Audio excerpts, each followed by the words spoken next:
Ar kada nors esate pastebėję, kad anglų kalbos frazėje Pacific Ocean, ramusis vandenynas, kiekviena C raidė tariama skirtingai? Žodyje Pacific pirmąją raidę C mes skaitome kaip garsą S, o antrąją kaip K. O žodyje Ocean raidė C išvis virsta garsu Š. Kodėl taip yra?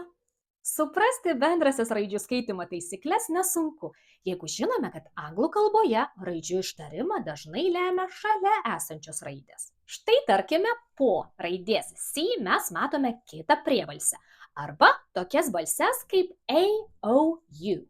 Iškart galime teigti, kad raidė C tokiais atvejais bus tariama kietai, tai yra kaip garsas K. Panagrinėkite pavyzdžius. Crab, cat. Coffee, cup. Tačiau jeigu matome, kad po raidės C eina minkštosios balsės, tokios kaip E, I, Y, tarsime garsą S.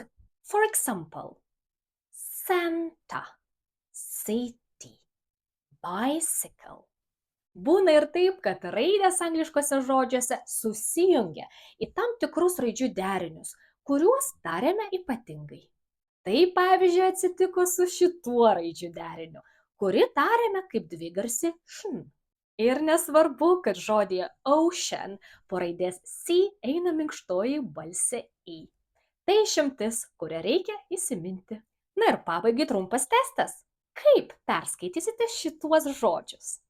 Cactus, circus, success. Well done! Like and share.